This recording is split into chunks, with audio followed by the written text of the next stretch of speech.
Hey guys, welcome to tonight's exploration of Rome, an empire that dominated vast territories while maintaining a remarkable pettiness about it. Before settling in, consider liking and subscribing if you appreciate this content. Share your location and current time in the comments. It's always intriguing to see our global audience. Now adjust your lighting, perhaps start some ambient noise, and let's begin this journey together. When Rome took a queen prisoner, they didn't perceive a quietly defeated woman contemplating her downfall. They saw a complicated administrative challenge wearing a crown. Queens weren't ordinary captives who could be simply catalogued and dismissed like seized weapons. They represented mobile political complications with impeccable bearing and unfortunate timing. Rome cherished structure, social ranking, and regulations. A captured queen violated multiple rules merely by existing. She had governed, commanded military forces, and received voluntary obedience, already making her suspect. More problematic, she'd accomplished this without Roman authorization, documentation, or oversight, the sheer boldness. To Rome, a queen's danger wasn't her combat ability, it was the belief people held in her. Soldiers follow commands, but followers possess belief. Belief proves far harder to eliminate, and Rome disliked leaving unfinished matters unresolved. This explains why Rome treated queens differently from standard prisoners. Regular captives could be sold, enslaved, or executed without much deliberation. A queen required discussions and meetings, with someone inevitably observing that killing her publicly would draw too much attention. Rome excelled at many things, but subtle acts without spectators wasn't one.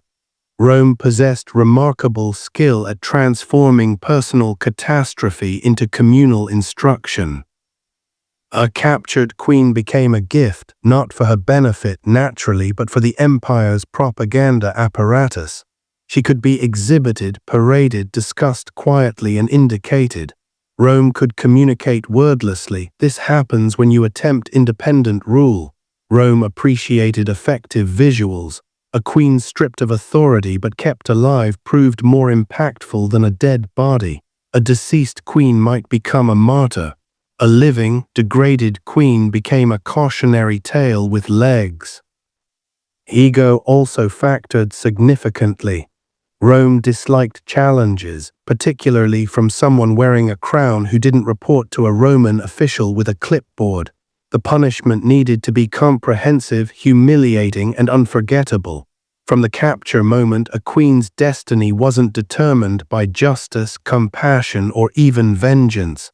It became a performance evaluation conducted by an empire with perfect attendance records.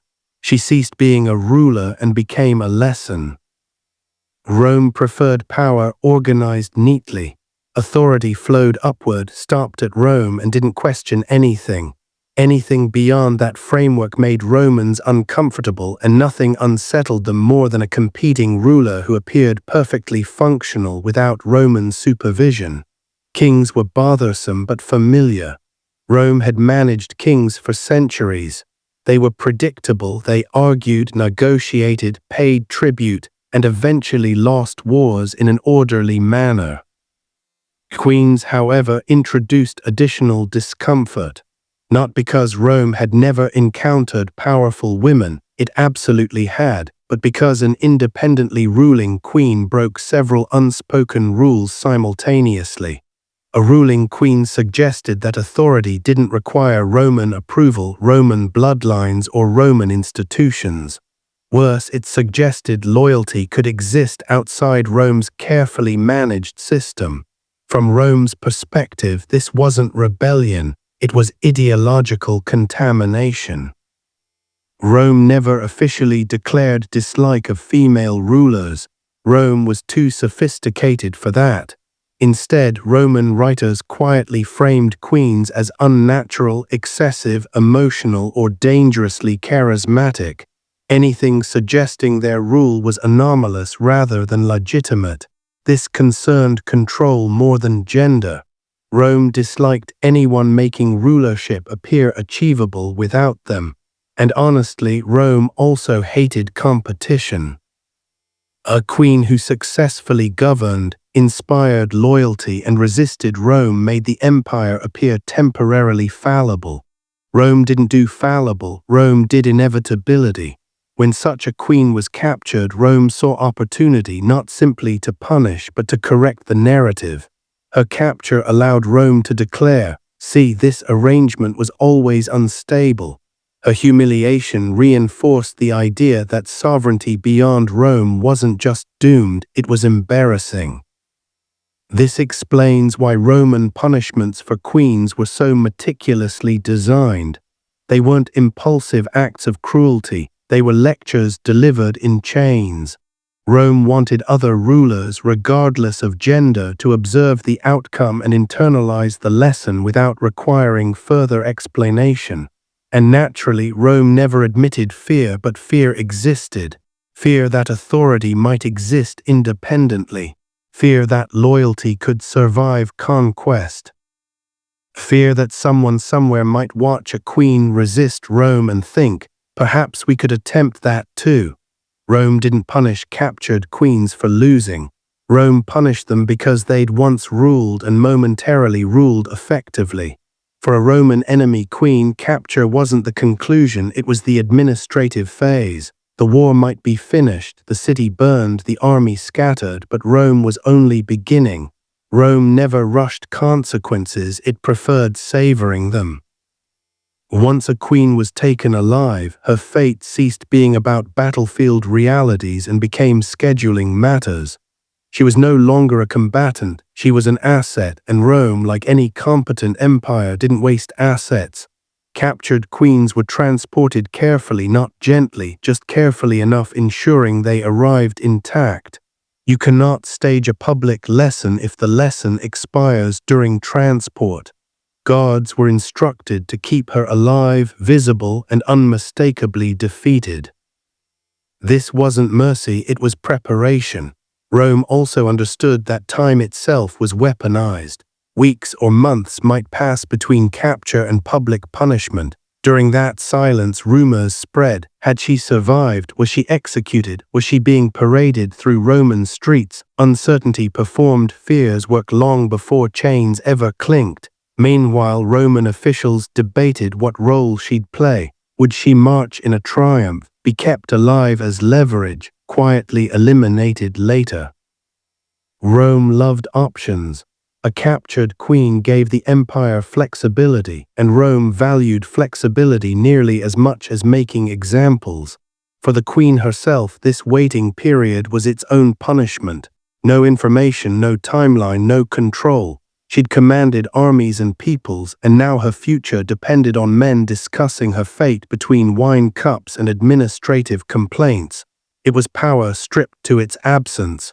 Rome had learned through experience that immediate executions created martyrs. Martyrs inspired songs, stories, and inconvenient rebellions. Rome preferred something colder. A living queen held in limbo sent a stronger message. Resistance doesn't end quickly and it doesn't end cleanly. This period also allowed Rome to dismantle her identity. Titles were ignored, royal status was treated as irrelevant. She was referred to not as a ruler, but as the woman, the captive, or the barbarian. Language mattered. Rome was already rewriting her story before the public ever saw her. By the time the queen reappeared, whether in chains or silence, she was no longer presented as a leader who'd challenged Rome. She was presented as proof that challenging Rome was a terrible long-term plan. Capture wasn't the conclusion, it was the setup. To modern ears, a triumph sounds pleasant, something involving applause, smiles, and perhaps a tasteful speech. Rome's triumph was none of those things. It was a victory parade designed by people who believed humiliation was a public service. A triumph was Rome's method of transforming conquest into theater. Streets were cleared, temples opened, crowds gathered, and at the center marched the spoils of war. treasure, weapons, exotic animals, and most importantly, defeated enemies who were still alive. For a captured queen, the triumph wasn't an honor. It was the most carefully choreographed insult imaginable. She was paraded through Rome behind the victorious general, sometimes in chains, sometimes bound with symbolic restraints, ensuring everyone noticed she was no longer in charge. The crowd didn't need instructions. They understood their role immediately. This was the part where you stare, whisper, laugh, and remember that Rome wins. Rome loved visual storytelling.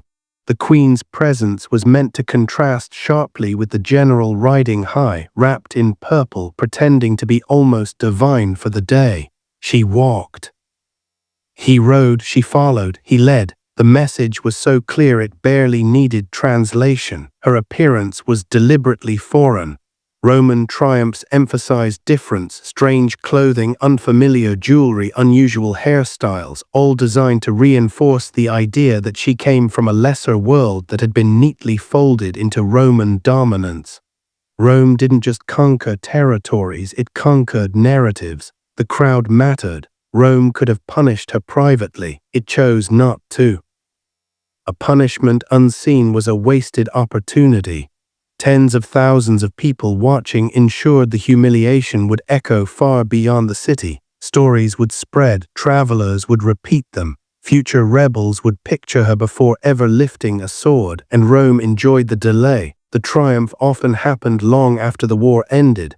By then, the queen had been waiting, aware of what was coming but powerless to stop it. Anticipation sharpened the cruelty. Rome didn't shout during triumphs. It didn't need to.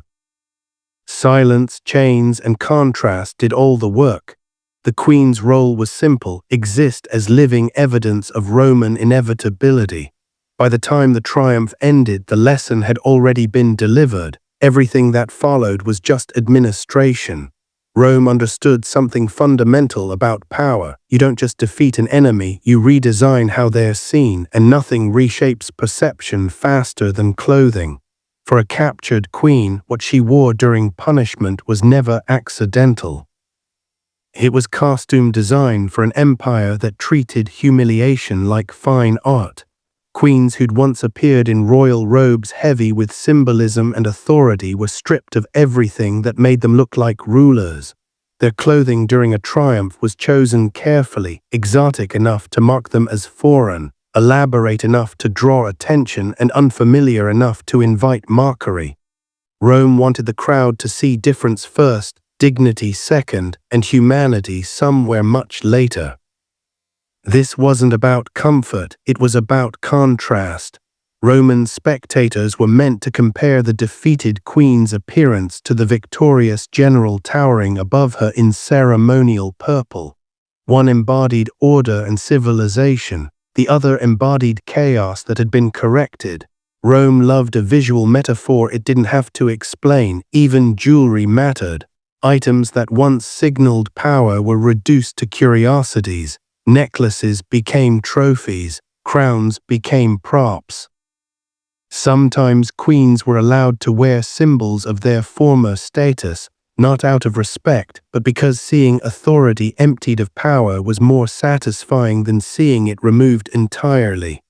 Rome believed humiliation worked best when it reminded everyone what had been lost. The crowd noticed everything. Whispers traveled fast, comments were made, comparisons followed. She ruled them, someone would say, looking her up and down.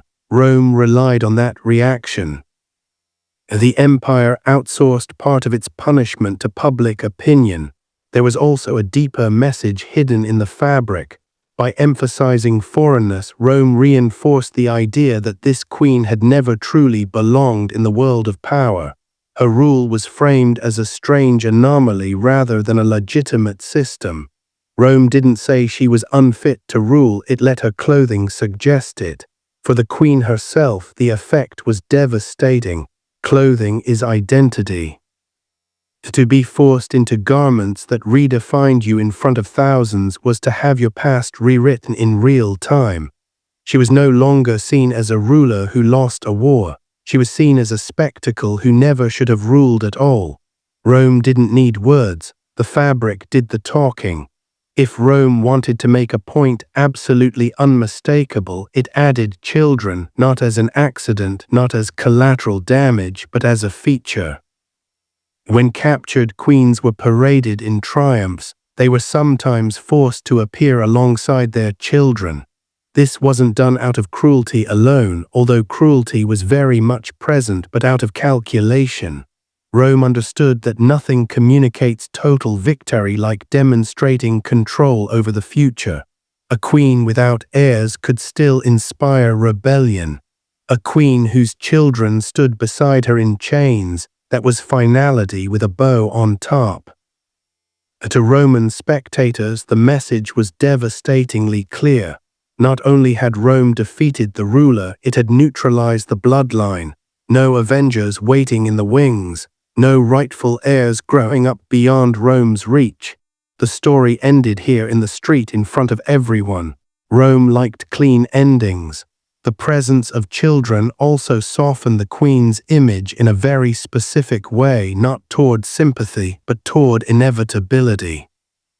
A woman dragging her children through humiliation was no longer seen as a defiant leader. She was framed as a tragic figure whose resistance had failed not only herself but those who depended on her. Rome loved that framing. It transferred blame away from the empire and placed it squarely on the defeated ruler. And yes, it was deliberate. Roman audiences were not encouraged to think how cruel. They were encouraged to think this is what happens when you resist. For the queen, this was perhaps the sharpest edge of punishment. Authority stripped away is one thing. Watching your children become props in Rome's performance was another. Rome didn't simply conquer lands, it invaded family bonds and repurposed them as warnings. The children themselves were not always killed. Some were absorbed into Roman households. Some disappeared into obscurity. Some were kept alive as insurance against future rebellions. Rome preferred leverage to bloodshed whenever possible. But survival didn't mean freedom. Growing up Romanized, renamed, and removed from their origins ensured that whatever legacy the queen had built would not continue in recognizable form. Rome didn't just end reigns, it redesigned futures. To Rome, this was efficiency. To history, it was chilling. Because the empire understood something most conquerors eventually learn. To truly defeat a ruler, you don't just destroy the throne. You erase the line that could ever reclaim it. When Rome allowed a captured queen to live, it wasn't being merciful, it was being strategic. Rome didn't confuse survival with kindness, and neither should we. Keeping a queen alive was often the most efficient way to extend her punishment indefinitely. A dead queen could inspire rebellion, a living one could suppress it. Rome understood optics. A queen breathing, visible, and thoroughly powerless sent a clearer message than an execution ever could. Her people couldn't rally around a martyr if the former ruler was still alive, especially if she was seen paraded, imprisoned, or reduced to a name spoken only in whispers. Hope fades faster when the symbol of resistance is still there, visibly broken. So Rome kept some queens alive on purpose. These women were housed in controlled environments, guarded residences, temples, or prisons where every movement was monitored and every interaction filtered. They were fed, clothed, and medically maintained just enough to remain functional. Think less honored captive and more carefully preserved warning sign. The cruelty was subtle, which made it effective. No crowds, no cheering, just endless days without power, purpose, or agency. Rome understood that rulers accustomed to command didn't need chains to feel imprisoned. Silence worked just as well. From Rome's perspective, this was good governance. A living queen could be referenced in negotiations. Her existence could be mentioned casually to discourage uprisings. "You know, she's still alive" was often enough to quiet ambitious leaders who remembered how her resistance ended. And if she stopped being useful, Rome was nothing if not adaptable.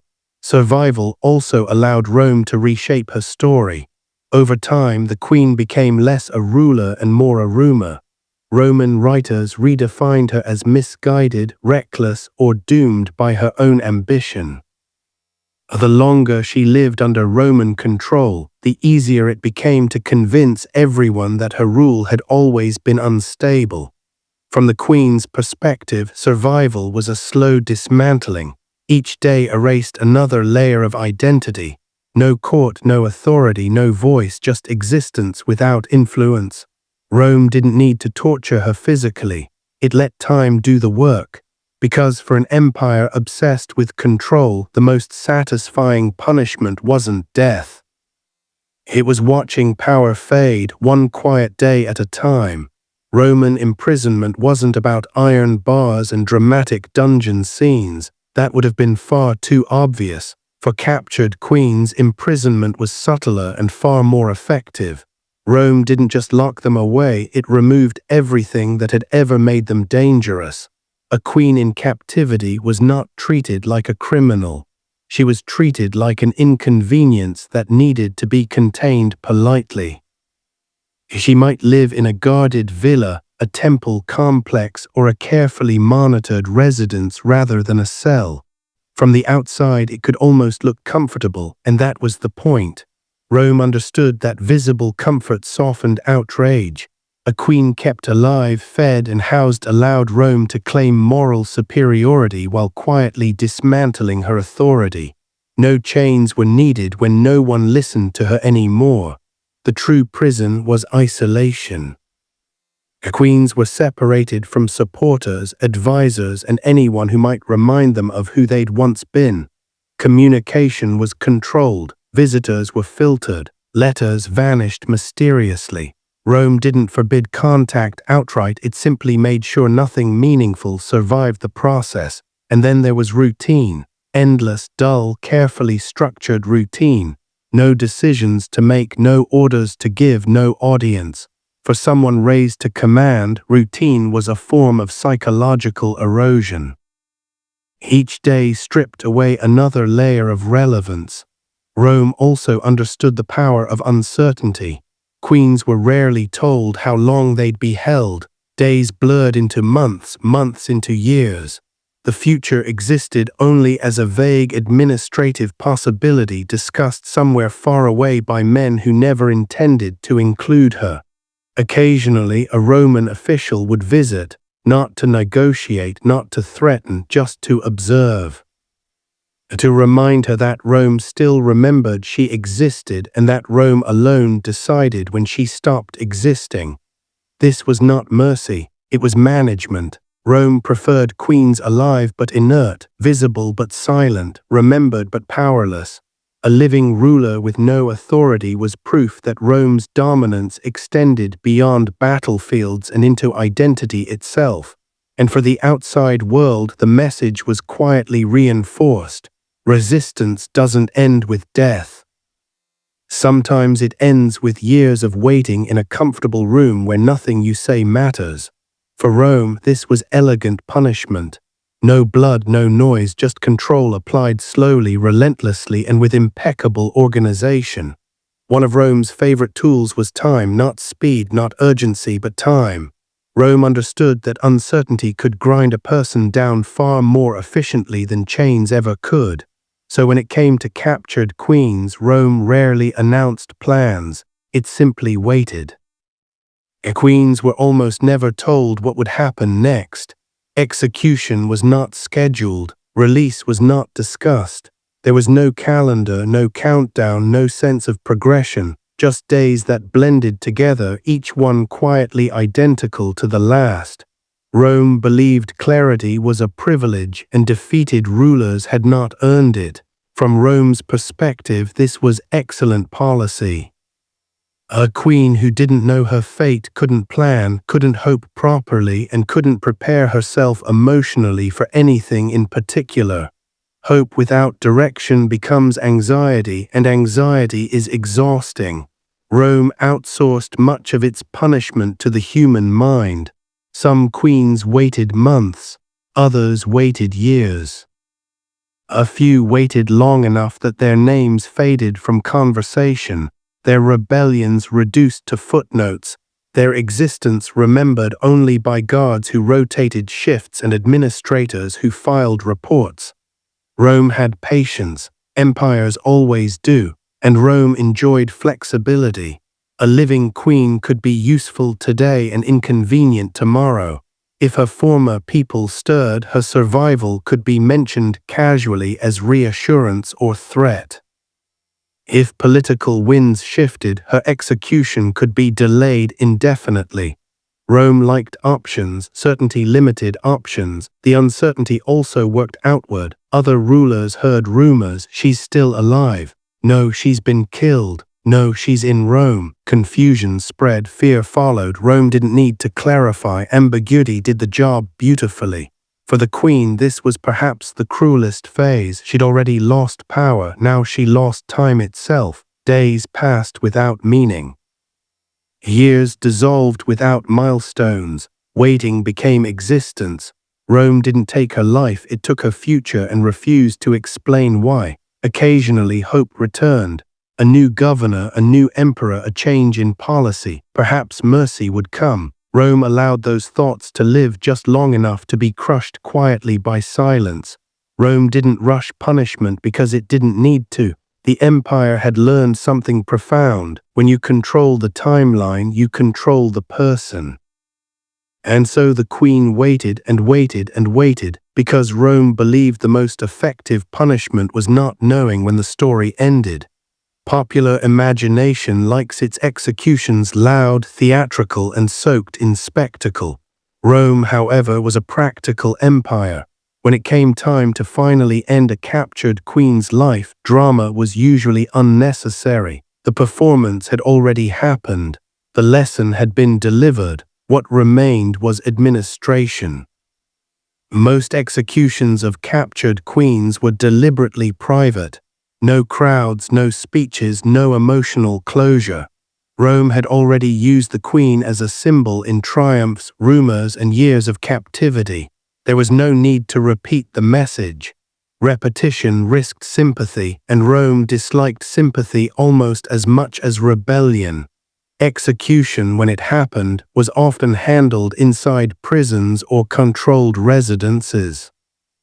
Strangulation was common, efficient, quiet, and left no public remains to inspire devotion. Rome preferred methods that didn't generate stories. A storyless death was a successful death, and timing mattered. Executions rarely took place immediately after capture. They were delayed until Rome had extracted every possible political benefit. The queen lived only as long as she was useful. Once she became irrelevant, the empire moved on with administrative calm. From Rome's point of view, this was restraint. The empire liked to imagine itself civilized, rational, and above emotional violence. Killing a queen loudly would have suggested anger. Rome preferred the appearance of inevitability.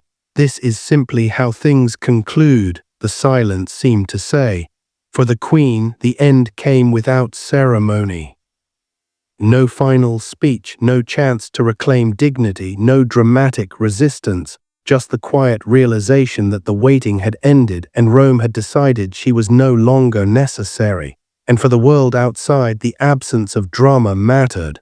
There was no public execution to mark the moment, no clear ending, just silence, rumors, and eventual forgetting. Rome understood that forgetting was often more effective than fear. Execution was not Rome's grand finale. It was paperwork completed. By the time the queen was gone, her story had already been rewritten, her authority dismantled, and her memory softened into something manageable. The empire didn't need her alive or dead, it only needed her irrelevant.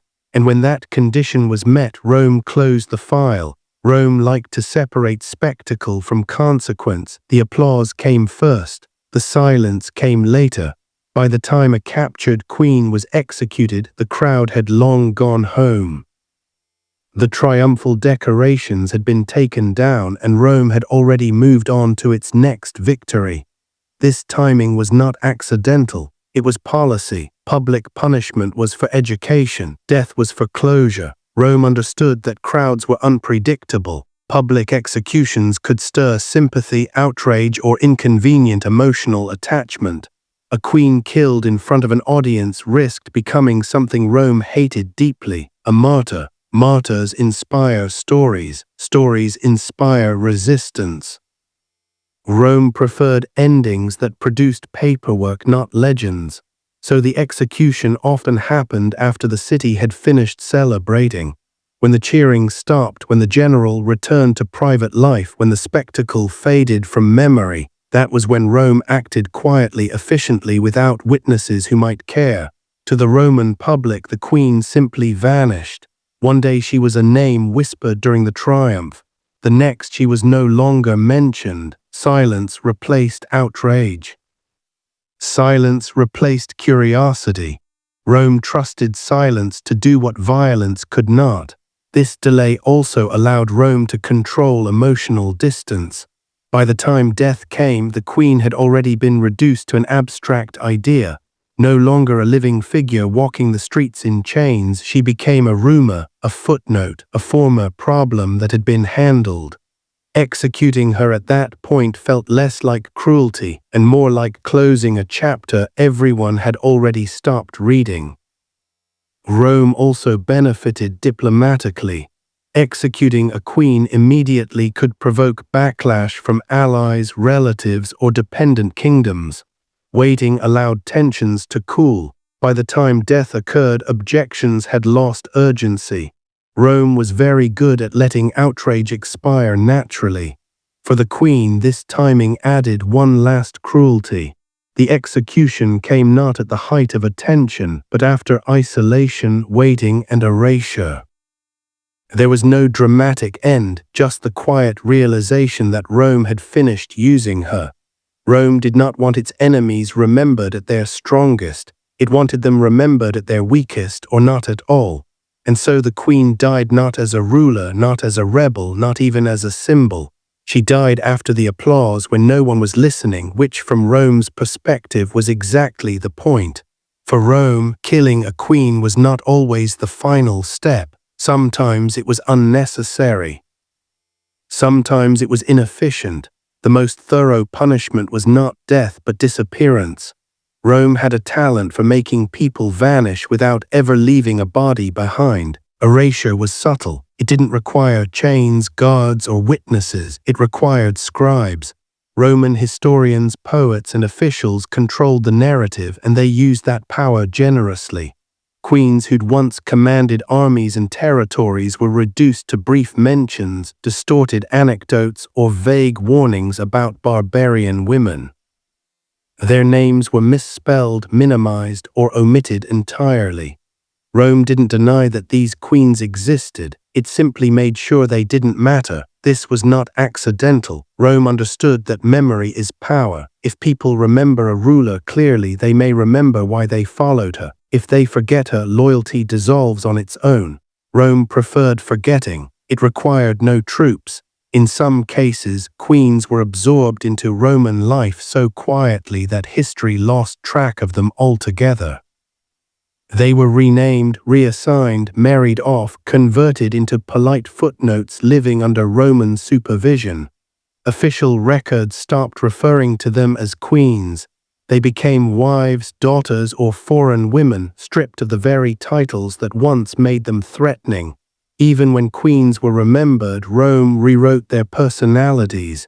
Leadership became arrogance, strategy became recklessness, resistance became madness. Roman writers rarely described these women as competent rulers. That would have suggested Rome faced legitimate opposition. Instead, they were portrayed as emotional, impulsive, or doomed by their own ambition. The ancient equivalent of saying this was never going to work anyway. Rome's version of history didn't shout, it whispered. Over time, those whispers became accepted truth. And the most effective part, Rome made erasure look natural. Future generations assumed these queens were minor figures because Rome told the story that way. No monuments, no celebrations, no names carved in stone, just absence. For the queen, this punishment extended beyond death. Even her memory was no longer hers. She didn't just lose her throne, her freedom, or her life. She lost her place in time. Rome didn't always need to destroy its enemies. Sometimes it simply edited them out. And that, for an empire obsessed with permanence, was the ultimate victory. Rome didn't leave history to chance. It employed writers, and Roman writers, knowingly or not, were some of the empire's most effective executioners. Once a captured queen was defeated, humiliated, imprisoned, erased, or quietly killed, Roman authors stepped in to finish the job. They didn't need chains or guards. They had parchment, and parchment lasts longer than fear. These writers rarely described queens as capable leaders who posed a genuine threat. That would have implied Rome faced serious opposition, which was unacceptable. Instead, queens were reframed as cautionary tales. Their courage became recklessness. Their political skill became manipulation. Their resistance became hysteria. Rome didn't argue against these women, it caricatured them. This was done with an air of intellectual superiority. Roman authors presented themselves as calm, rational observers describing irrational figures. The implication was clear. Rome was reason, resistance was madness. If a queen fought back, it was not because she had strategic goals or popular support. It was because she was emotional, unstable, or doomed by her own ambition. And because Rome controlled education, these portrayals spread. Future scholars learned Roman versions of events. Later historians copied Roman sources.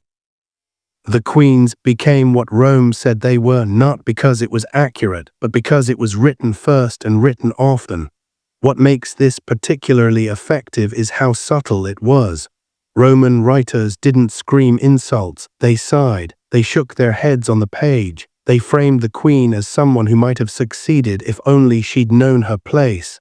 Condescension replaced cruelty, and that made the damage feel reasonable. Even praise, when it appeared, was poisonous. The queen might be described as brave, but only to emphasize how tragic her inevitable failure was. Clever but fatally misguided, strong but unnatural. Compliments that end in inevitability are not compliments at all. By the time centuries passed, the queen was no longer remembered as a ruler who challenged Rome. She was remembered as a mistake that proved Rome's worldview correct. Rome understood something vital: killing a ruler ends resistance in the present. Writing about them incorrectly prevents resistance in the future. So while soldiers captured queens and officials decided their fate, it was the historians who ensured those queens never truly recovered. They didn't just lose their kingdoms, they lost their reputations. And in Rome's empire, that loss was permanent.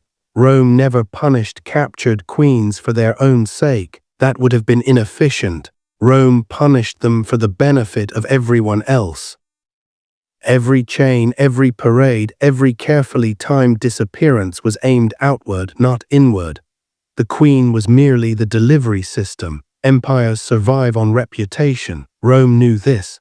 Its armies were strong, yes, but its greatest weapon was expectation. Kingdoms surrendered not just because Rome might win, but because Rome was expected to win. Captured queens helped maintain that expectation. When a foreign ruler watched a Roman triumph, they were not supposed to feel curiosity. They were supposed to feel calculation. If I resist, they were meant to think, this is how it ends, not quickly, not cleanly, but slowly, publicly, and with paperwork. Rome understood that fear works best when it looks organized. Random brutality creates chaos. Systematic punishment creates obedience. The fate of captured queens was not improvised cruelty. It was policy dressed up as inevitability. The message was especially pointed toward other rulers with influence. Rome wanted them to see that status offered no protection. Royal blood did not grant mercy. Titles did not negotiate better outcomes. In fact, they made punishment worse. The higher you stood, the longer Rome took dismantling you, and the message traveled. Merchants carried stories, diplomats whispered details, Roman writers embroidered the narrative just enough to make resistance sound foolish. Rome didn't need to threaten anyone directly, it let the example speak. There was also a quiet warning aimed at Rome's own allies. Loyalty was rewarded, but independence was not. A queen who stepped outside Roman authority even briefly risked becoming a cautionary tale. Cooperation looked safer by comparison. Rome rarely said, "Obey us." It said, "Look what happened to her." And perhaps the most chilling part is how normalized this became. Over time, the punishment of captured queens stopped feeling extraordinary. It became expected. When another ruler fell, people didn't ask what Rome would do. They asked how long it would take. Rome succeeded because it made domination feel predictable, and predictability feels permanent. So when Rome punished captured queens, it wasn't acting out of cruelty alone. It was maintaining an image, one that stretched far beyond the empire's borders and long past the queen's lifetime. She suffered, but the lesson was never meant for her. In the end, Rome did not punish captured queens because they were weak. Rome punished them because they were dangerous, even after defeat. A queen represented an idea Rome could never fully control, authority that did not originate in Rome and did not require Roman approval. Empires can tolerate enemies. They can tolerate rebels. What they struggle with are alternatives. A ruling queen embodied the uncomfortable possibility that power could exist outside Rome's carefully managed hierarchy. She had ruled without Roman law, Roman guards, Roman armies, or Roman paperwork. People had followed her willingly. That fact alone was unsettling enough to warrant correction. Rome was not insecure, but it was thorough. It didn't like loose ends, unresolved symbols, or lingering doubts. A captured queen was all three. Leaving her untreated, unprocessed, or insufficiently humiliated risked inspiring the wrong conclusions. Rome preferred its lessons unmistakable. So it dismantled queens piece by piece. First authority, then dignity, then time, then memory. Rome didn't rush. It didn't need to. It had centuries to reinforce the same message over and over again. Resist, and you will not simply lose. You will be displayed, delayed, erased, and rewritten. And here's the quiet irony. Rome's harsh treatment of captured queens reveals just how seriously it took them. Empires don't waste energy humiliating insignificant opponents. They reserve that effort for figures who might otherwise be remembered as legitimate alternatives. Queens were punished so carefully because they mattered. Even Rome's historians betrayed this fear. The need to belittle, distort, and diminish these women long after their deaths suggests anxiety, not confidence. Rome wanted future generations to believe these queens were inevitable failures, not leaders who nearly succeeded. And yet we still talk about them. Despite Rome's best efforts, their stories survived, fragmented, distorted, incomplete, but alive. Each remembered queen represents a crack in Rome's narrative of inevitability, proof that resistance once existed and was strong enough to worry the most powerful empire of its time. Rome won the wars, Rome controlled the records, but Rome never fully controlled memory. And perhaps that is the final failure. Because an empire that fears how its enemies might be remembered reveals something deeply human beneath all that marble and law.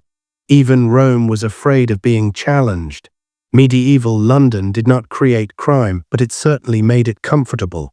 By the 13th and 14th centuries, the city was bursting at the seams with perhaps 80,000 people packed inside old Roman walls never designed for that many bodies, carts, animals, and ambitions. Streets were narrow, crooked, and often unnamed. Houses leaned outward as each new floor was added, blocking sunlight and trapping smells. If you were looking for order, light, or personal space, you chose the wrong century. Most Londoners lived and worked in the same cramped building. A butcher slept above his shop. An alewife brewed, served, and raised children in the same smoky room. At night, shutters closed, candles flickered, and entire neighborhoods sank into darkness. There were no street lights. Moonlight was a luxury. Shadows were everywhere, and they were excellent accomplices. Crime thrived because opportunity was constant.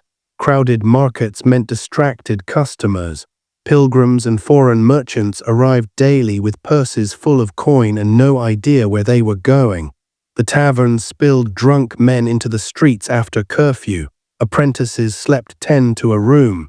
Servants carried goods through alleys barely wide enough for 2 shoulders. If you wanted to steal, you didn't need skill, you needed patience. London's layout didn't help law enforcement. The city was divided into wards, each responsible for its own policing. That policing consisted mostly of unpaid local men doing night watch duty with staves and lanterns, assuming they stayed awake. They were neighbors, not professionals, and they knew exactly who lived where, which made enforcing the law awkward. Arresting a stranger was easy. Arresting your cousin was another matter entirely. Then there was the river. The Thames was London's highway, dumping ground and escape route all in one. Stolen goods vanished onto boats. Bodies occasionally did too. Docks drew sailors, laborers, prostitutes, thieves, and gamblers in equal measure. Where money moved, crime followed. London was also a magnet. If you were poor, desperate, or running from something, the city promised work, anonymity, and chaos. For many, it delivered only hunger and temptation. Theft was not always a career choice. Often it was a short-term survival strategy that went very wrong. In short, medieval London was noisy, filthy, overcrowded, poorly lit, and loosely policed. It was not a city designed to prevent crime.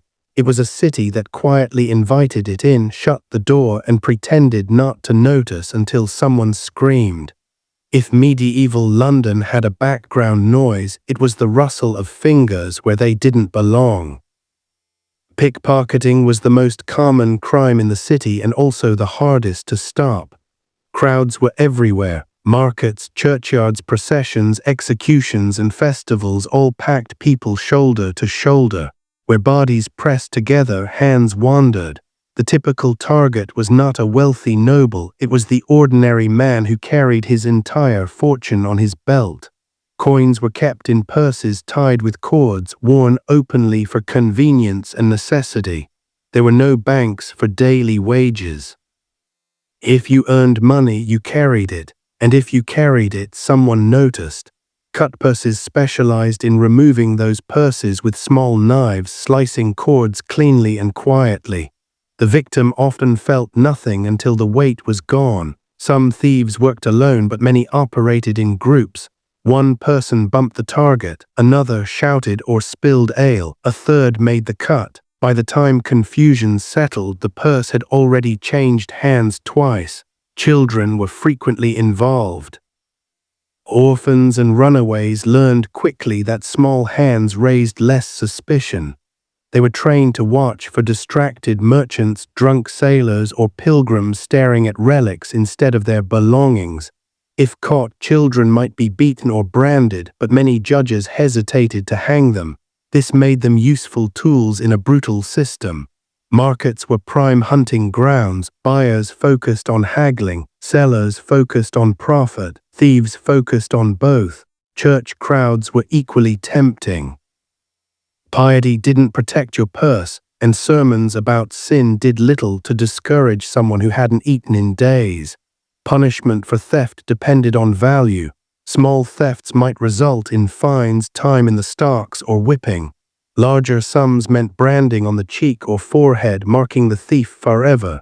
Repeat offenders faced mutilation, usually the loss of an ear or hand. Hanging waited at the end of the path, visible to everyone and carefully remembered. Public shame was part of the system. Thieves were paraded through streets, mocked, spat on, and sometimes pelted with rotten food. The goal was deterrence through humiliation, though it often created hardened criminals instead. Despite this, pickpocketing never disappeared. It adapted. Thieves learned new tricks. Londoners learned to clutch their purses tighter. The city accepted it as part of daily life, like mud on boots or smoke in the air. In medieval London, losing your money was not shocking, it was expected. The taverns were where medieval London went to relax, which is precisely why they were where trouble gathered. Ale was cheap, safer than water, and consumed in heroic quantities. By sunset, many taverns were already loud. By nightfall, they were dangerous. Drink loosened tongues, blurred loyalties, and turned small insults into matters of honor that absolutely required fists. Most tavern brawls began over nothing worth remembering: a spilled cup, a disputed dice throw, a perceived insult to a woman who may or may not have been present. Once voices rose, others joined in quickly, either out of loyalty, boredom, or the simple joy of chaos. Benches became weapons. Tankards flew. Knives appeared faster than anyone later admitted. Weapons were common. Men carried daggers as tools as much as arms. Apprentices were forbidden by law from carrying swords, which didn't stop them. Sailors brought knives from the docks. Even a broken bottle or a fire poker could become lethal. A brawl that started with shouting could end with a body on the floor and no clear idea of who struck the final blow. Street violence often followed. When taverns closed at curfew, drunk patrons spilled into alleys already dark and narrow. Fights continued outside, sometimes drawing in watchmen who were just as likely to be attacked as assisted. Night watch patrols were poorly paid and poorly trained. Many preferred to shout warnings from a distance rather than intervene directly. Challenging armed thieves in narrow alleys was dangerous, and there was little incentive to be brave. A wounded watchman received no compensation. A dead one received prayers. The law treated violence seriously but unevenly. If no one died, punishments ranged from fines to time in the pillory. Serious injuries could lead to imprisonment. Homicide complicated matters. Killing in self-defense was theoretically excusable, but proving it was difficult. Witnesses were often drunk, biased, or conveniently absent. Guild rivalries also fueled violence. Apprentices from different trades clashed regularly, especially during festivals. Bakers fought butchers, fishmongers fought just about everyone. These were not random fights, they were expressions of identity, loyalty, and long-standing grudges carried out with enthusiasm and very little planning. Authorities attempted crackdowns, imposing curfews and banning weapons in taverns, but enforcement was inconsistent. Tavern owners depended on rowdy customers. Watchmen depended on not getting stabbed. In the end, tavern violence was tolerated because it was familiar. As long as it stayed within certain bounds, London accepted bruises, broken bones, and the occasional corpse as the price of a city that drank together every night. Medieval London officially disapproved of prostitution while quietly relying on it. Brothels were considered a necessary evil, a way to prevent worse sins by channeling male desire into regulated spaces. The city didn't ban them outright. Instead, it tried to control them, which meant accepting that sex work was part of urban life as long as it stayed where authorities could see it. Most legal brothels were concentrated in specific districts, especially Southwark across the Thames. This area fell under different jurisdiction, conveniently outside the direct control of London's civic authorities. Brothels paid fees, followed rules, and submitted to inspections. Prostitutes were required to wear identifying clothing so they couldn't be mistaken for honest women, a distinction that mattered deeply in court and on the street. Despite regulation, brothel raids were common. Officials periodically staged moral crackdowns, often during times of political unrest or religious pressure. These raids were less about ending prostitution and more about demonstrating authority.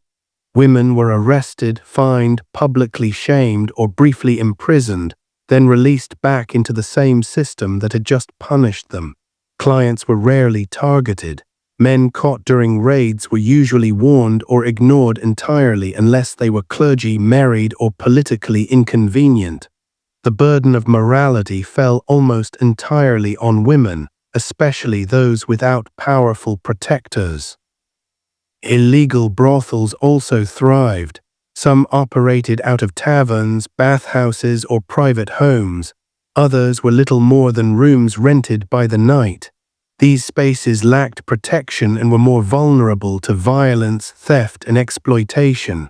Prostitutes in illegal establishments could be beaten, robbed, or arrested with little recourse. Sex-related crimes extended beyond prostitution.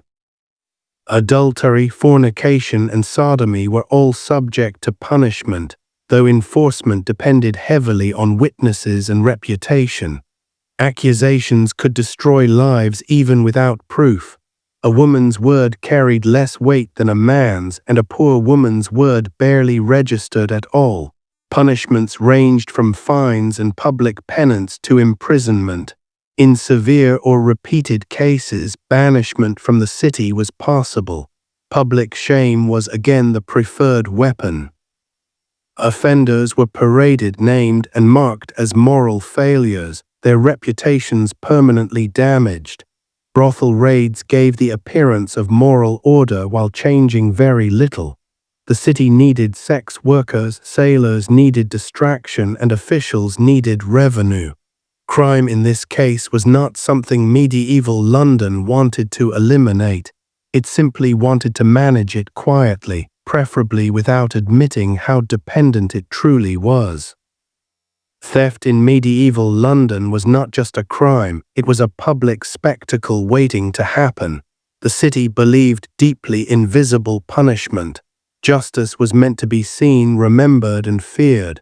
If someone stole, the goal was not rehabilitation, it was warning. Petty theft such as stealing bread, tools, or clothing was common, especially during hard winters or food shortages. Courts understood desperation but rarely excused it. A first-time offender might face a fine or whipping. If they couldn't pay, which most couldn't, the punishment became physical. Pain replaced money as currency. Branding was especially feared. A hot iron pressed into the cheek, forehead, or hand marked a thief forever. The mark announced their crime to employers, neighbors, and strangers alike. Once branded, finding honest work became nearly impossible, which quietly encouraged repeat offending. The system created the criminals it claimed to deter. More serious thefts led to mutilation. Ears were cut off. Hands were severed. These punishments were legal, ritualized, and performed publicly. The crowd watched not only for entertainment but for instruction. Children were brought along to learn consequences early. Execution waited at the far end of the scale. Hanging was the usual method, carried out at sites like Tyburn. Theft above a certain value or repeated offenses could send a person to the gallows. The threshold for capital theft was low. A coat, a purse, or a few coins could be enough.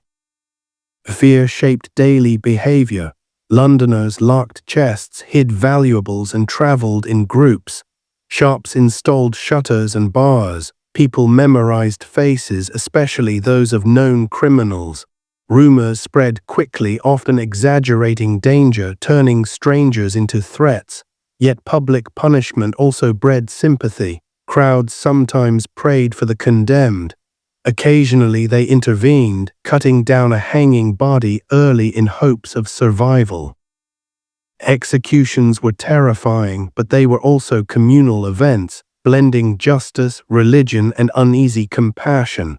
Authorities believed harsh punishment preserved order. In reality, it created a city tense with anxiety. Theft didn't vanish, it adapted. Criminals became faster, quieter, more selective. Ordinary people learned to live alert, suspicious, and prepared to lose everything in a single careless moment. In medieval London, fear was not a side effect of crime. It was part of the system, carefully cultivated, publicly displayed, and deeply felt by everyone who walked the streets with something worth stealing. When the sun went down in medieval London, the city didn't sleep so much as surrender. Darkness transformed familiar streets into uncertain territory. Without street lights, only candles and hearthfires provided scattered points of glow, and most households extinguished them early to save money. The result was a city where shadows ruled and crimes multiplied. Night was when theft turned bold. Burglars targeted homes and shops, prying shutters, forcing doors, or slipping through unguarded windows. Even churches were not spared. Sacred spaces held valuable vessels, candles, and offerings, and thieves rarely worried about divine punishment when hunger or greed pressed harder. Sacrilege was illegal, but it was also profitable. The city relied on the night watch to maintain order. These watchmen were local men required to serve by obligation, not by desire. They were unpaid or poorly paid, poorly equipped, and often elderly or inexperienced.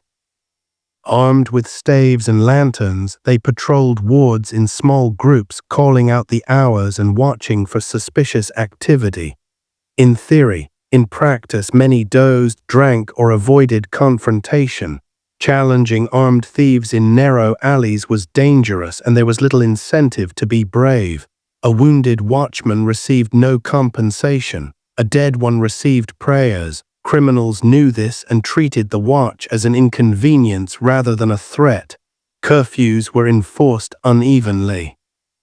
Bells signaled when lawful movement should stop, but taverns, brothels, and private gatherings ignored them regularly. Anyone caught outside after curfew could be questioned or detained, but enforcement depended on who you were. Respectable merchants passed more easily than servants or foreigners. Night also concealed violence. Assaults, robberies, and murders were harder to investigate in darkness. Witnesses disappeared, evidence vanished. Many cases went unsolved, recorded only as rumors or unexplained deaths. The river absorbed secrets efficiently. The city attempted reforms, more watchmen, stricter curfews, better equipment. None solved the underlying problem.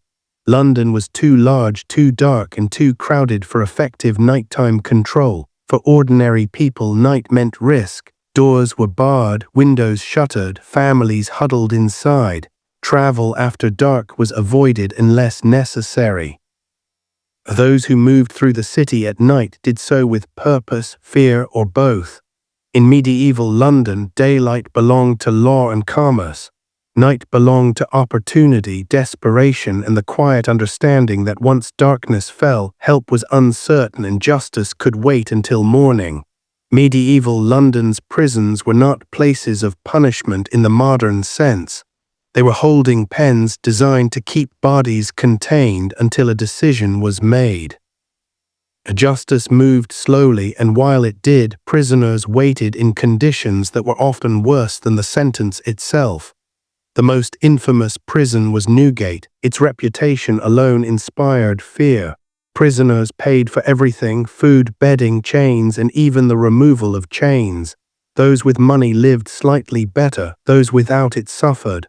Hunger, filth, and disease were constant companions. Rats moved freely. So did lice. Debtors, thieves, murder suspects, and political prisoners were all mixed together. There was little separation by crime, age, or gender. Violence inside prisons was common, and guards often looked the other way unless bribed. Survival depended on connections, strength, or luck. Justice relied heavily on accusation and testimony. Investigations were brief. Evidence was often circumstantial. Juries were composed of local men who might already know the accused or the victim. Reputation mattered enormously. A known troublemaker was easier to condemn than a respected guild member, regardless of facts. Trials could be swift once they began, but reaching that point took time. Prisoners waited weeks or months, unsure whether they would be fined, maimed, banished, or killed. Anxiety was part of the punishment. Confessions were sometimes encouraged through pressure rather than force, though outright torture was rare in England compared to elsewhere. Not all justice was harsh.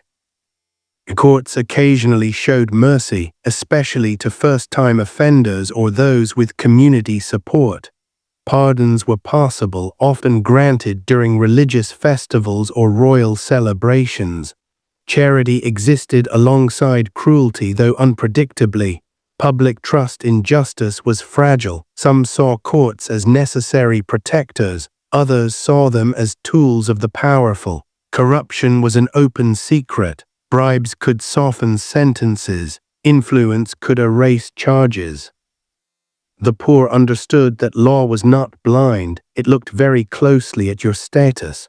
Prisons embodied this imbalance. They punished poverty as much as crime.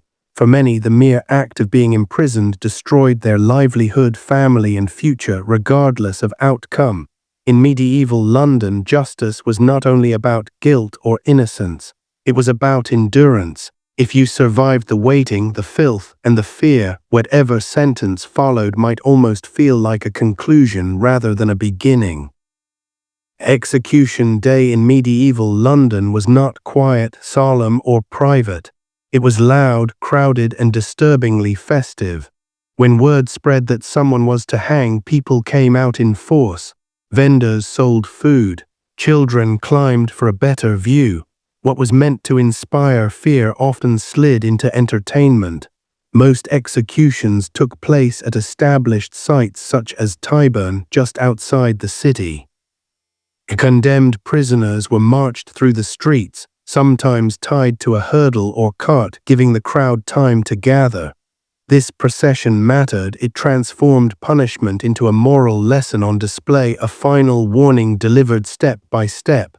Hanging was the usual method, especially for thieves. It was simple, cheap, and public. Death was not always quick. Short drops meant slow strangulation. The crowd watched everything. Some jeered, others prayed. A few shouted encouragement, hoping the condemned would repent loudly enough to save their soul, if not their body. Executions reinforced social order. Criminals were shown as cautionary examples, not tragic figures, yet sympathy often crept in. Many condemned were young, poor, or clearly terrified. Mothers fainted, friends wept. Sometimes the crowd intervened, pulling on legs to hasten death, an act of grim mercy. Bodies were sometimes left hanging for hours or days, especially in notorious cases. This was meant to extend the lesson. Rotting corpses marked the boundary between law and chaos. Londoners learned where not to step, literally and morally. Not all executions were equal. Nobles convicted of serious crimes might be beheaded instead, a cleaner and faster death. Status followed you to the scaffold. Even in death, hierarchy mattered. Religious rituals softened the moment. Priests offered prayers. Confessions were encouraged. A well-spoken final speech could earn respect or forgiveness. A defiant one could earn hatred. Last words mattered because they were remembered, repeated, and sometimes written down. Execution days revealed a contradiction at the heart of medieval justice. The city wanted fear, order, and obedience, but it also craved drama.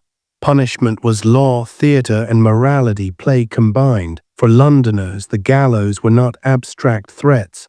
They were familiar landmarks. Everyone knew someone who had stood there waiting. Crime ended lives publicly, loudly, and in full view, ensuring no one forgot what the city demanded in return for order. Crime in medieval London was not an interruption to daily life, it was woven into it. People didn't expect safety in the modern sense. They expected risk, loss, and the constant need to stay alert. Survival meant adapting rather than resisting. Londoners learned habits early. Purses were tied tightly and worn under clothing when possible. Doors were barred at dusk. Neighbors listened for unfamiliar footsteps. Strangers were watched carefully, especially at markets and taverns. Trust existed, but it was cautious and conditional. Communities policed themselves as much as the law did. Reputation mattered. A known thief found doors closed and work scarce. Gossip spread faster than official warnings. At the same time, communities protected their own. Witnesses sometimes lied. Juries hesitated to condemn neighbors they knew, even when guilt was obvious. Justice bent under familiarity. Fear shaped social behavior. Women avoided certain streets alone. Merchants traveled in groups. Apprentices learned which taverns were safest and which to leave before nightfall. Parents warned children not with abstract morals but with real examples. Everyone knew names of the executed. Everyone knew where it happened. Religion framed crime as sin, but hunger often framed it as necessity. Many criminals didn't see themselves as villains. They were laborers without work, servants dismissed without wages, migrants without connections. London attracted them with promise and punished them for believing it. The authorities understood this tension but rarely addressed its causes. Harsh punishment was easier than reform. Public executions were cheaper than welfare. The city preferred fear over solutions, spectacle over stability. Despite everything London endured, trade continued. Taverns stayed full. Markets reopened the day after executions. Crime didn't destroy the city, it shaped it. The constant negotiation between danger and order forged a population resilient, suspicious, and deeply practical. Medieval Londoners lived knowing the rules could protect them one day and destroy them the next.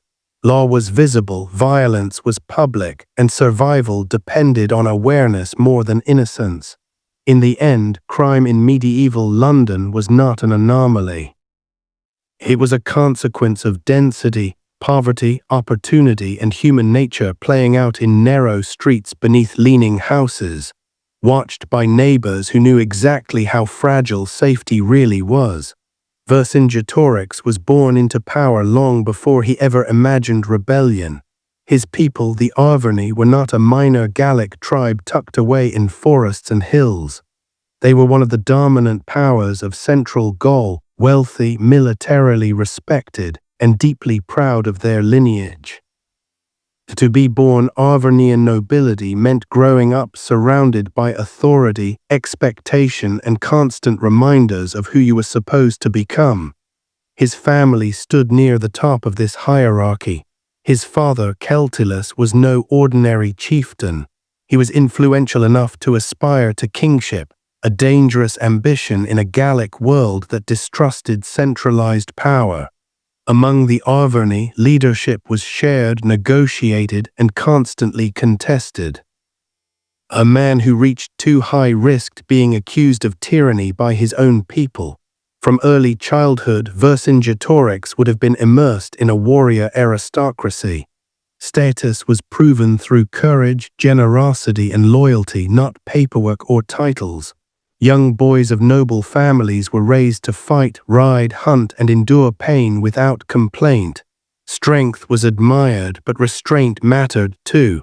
A future leader needed discipline as much as ferocity. He grew up hearing names of ancestors spoken with reverence, their deeds recited during feasts where meat was carved publicly and honor was distributed along with food. These gatherings were not just celebrations, they were lessons. Every story reinforced the idea that nobility carried obligation. You defended your people, you upheld tradition, you remembered slights. The Arvernian world was intensely political. Alliances shifted. Rival clans watched one another carefully. Even within noble families, loyalty could fracture under pressure. Vercingetorix would have learned early that power was fragile and that admiration could turn to suspicion overnight. And then there was Rome, not yet an occupying force in his childhood, but a growing presence in stories, trade, and rumors. Rome was distant but looming, described as wealthy, disciplined, and dangerously organized. For a young noble, Rome was both a curiosity and a warning. Vercingetorix's birth placed him inside a system that valued strength, memory, and independence above all else. He was raised not to obey quietly but to lead loudly. That identity, forged before he ever held a sword in battle, would shape every choice he made once loyalty, survival, and revenge collided. Vercingetorix grew up in a world where memory mattered more than ink. Among the Arverni, writing existed, but it was not trusted with the soul of the people. Laws, history, and identity were carried by voices, not pages. To forget was to lose who you were. To remember was a sacred duty. As a child, Vercingetorix would have listened more than he read. Elders recited genealogies stretching back generations, naming warriors, chiefs, and rivals long dead but still present in story. These were not distant legends, they were reminders that the living were only temporary custodians of a much older legacy. Every name carried expectations. Bards held enormous influence. They were historians, moral judges, and entertainers all at once. At feasts they sang of victories and betrayals, praising generosity and mocking cowardice.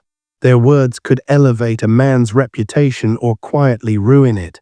Young nobles paid close attention. A future leader needed to understand how stories shaped power. Ritual feasts served as classrooms. Meat was divided according to rank, and every portion was symbolic. Who received the choicest cut was not accidental. Children learned hierarchy without being lectured. You watched, remembered, and absorbed the rules. Mistakes were noticed. Silence taught more than correction. Druids also shaped education, though indirectly. They were keepers of religious law and cosmic order, respected and feared. Noble children were exposed to their teachings through ritual taboo and example rather than formal instruction. The idea that the world was governed by unseen balances took root early. Training the mind mattered as much as training the body. Boys were expected to memorize long speeches, poems, and legal precedents. This sharpened memory and discipline. A leader who couldn't recall promises, insults, or alliances was unfit to rule. Rome, by contrast, wrote everything down: contracts, orders, laws. Gallic elites knew this and often viewed it with suspicion. Writing fixed power in ways that tradition resisted. For Vercingetorix, oral culture reinforced flexibility, loyalty, and personal honor over abstract authority. By the time he reached adolescence, Vercingetorix was already being shaped by a culture that believed words could bind warriors and that memory itself was a weapon. Long before he would face Roman legions, he learned to fight battles of narrative, identity, and meaning. Those lessons would prove just as important as any sword. Among the Arverni, childhood didn't last long. By the time Vercingetorix could run, he was already being measured for the life of a warrior. Strength, endurance, and courage were not optional traits, they were social currency. A noble boy who couldn't fight was not merely weak, he was a liability. Physical training began early and was constant. Boys wrestled, raced, and hunted in the forests and hills of central Gaul. These activities were not games, they taught balance, pain tolerance, and teamwork. Injuries were expected, complaints were discouraged. Endurance earned respect long before adulthood. Weapons were introduced gradually, first spears and shields, then swords. Young nobles practiced formation fighting, learning how to hold ground, protect comrades, and advance under pressure. Individual bravery mattered, but loyalty mattered more. A warrior who broke ranks endangered everyone. Hunting doubled as military preparation. Tracking prey sharpened patience. The kill tested resolve. Feasts that followed reinforced generosity. A successful hunter was expected to share, not hoard. Reputation grew through giving, not keeping. Vercingetorix would have watched older warriors closely. Veterans bore scars openly, proof of survival and honor. Stories of past battles were retold endlessly, emphasizing moments of courage and betrayal alike. These stories were warnings as much as inspiration. Discipline was social rather than institutional. Shame enforced behavior more effectively than punishment. Cowardice was remembered. Bravery was celebrated. Public reputation followed a man everywhere. For a young noble, this created constant pressure to perform. Training also included ritual elements. Before battle or hunts, offerings were made. Oaths were sworn. Warriors believed they were bound not only to each other but to gods and ancestors who watched closely. Failure was not just personal, it was spiritual. Rome again appeared at the edges of these lessons. Roman soldiers were described as disciplined, relentless, and terrifyingly organized. Gallic warriors admired their strength but despised their rigidity. To be Gallic was to value personal valor and freedom even if it came at a cost. By adolescence, Vercingetorix had internalized a warrior identity shaped by physical hardship, public expectation, and sacred obligation. He was being trained not simply to fight but to command loyalty. That training would soon collide with betrayal, loss, and a lesson that would define his future far more than any victory in the field. For Vercingetorix, the most formative lesson of his youth didn't come from training or ritual. It came from watching power turn inward and devour itself. His father, Celtillus, was executed not by foreign enemies but by fellow Gauls. That fact alone shaped everything that followed. Celtillus was a prominent Arvernian noble, influential enough to attempt what few dared, the restoration of kingship among his people. The Arverni had once ruled widely, but memories of domination bred suspicion. Gallic elites feared any man who gathered too much authority, believing kingship invited tyranny and civil war. Whether Celtillus truly sought absolute power or merely greater unity is unclear. What mattered was perception. Rival nobles accused him of ambition, betrayal, and dangerous consolidation of influence. In a society that prized shared leadership, this was unforgivable. The punishment was public and brutal. Celtillus was executed by his own people, a deliberate act meant to warn others against similar aspirations. For the community, it was justice. For his family, it was devastation. Vercingetorix was still young, but old enough to understand what had happened. His father's name became dangerous to speak. Allies distanced themselves. The family's position collapsed overnight. Nobility didn't guarantee protection. Loyalty was conditional. This moment taught Vercingetorix a lesson more powerful than any battle drill. Power without unity invites destruction. His father had not fallen to Rome, he had fallen to fear, jealousy, and fractured leadership. The execution also introduced a quiet, lasting bitterness. The same society that taught loyalty had betrayed one of its own. Honor proved fragile, justice proved political. From this point forward, Vercingetorix lived with contradiction. He was born to lead, yet leadership had destroyed his father. He was raised to trust his people, yet they had killed their own chief. Rome, distant but growing stronger, now loomed differently. Where Gallic unity had failed, Roman order endured. This contrast planted dangerous ideas.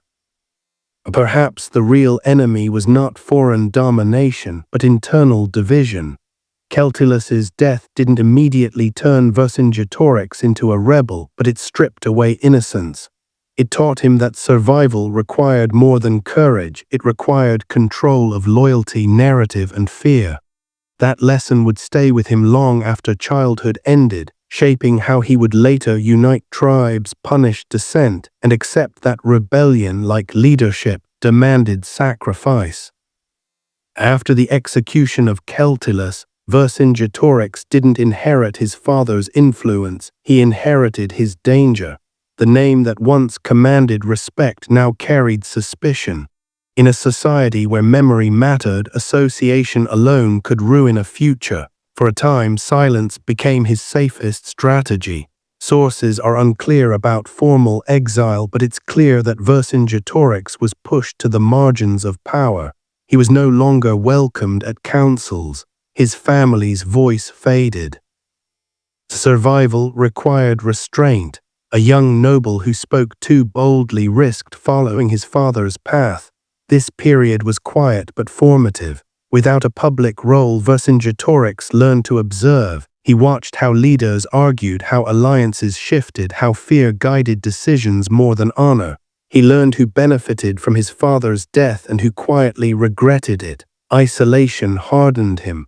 Warrior culture valued action, yet he was forced into patience. This created an unusual balance.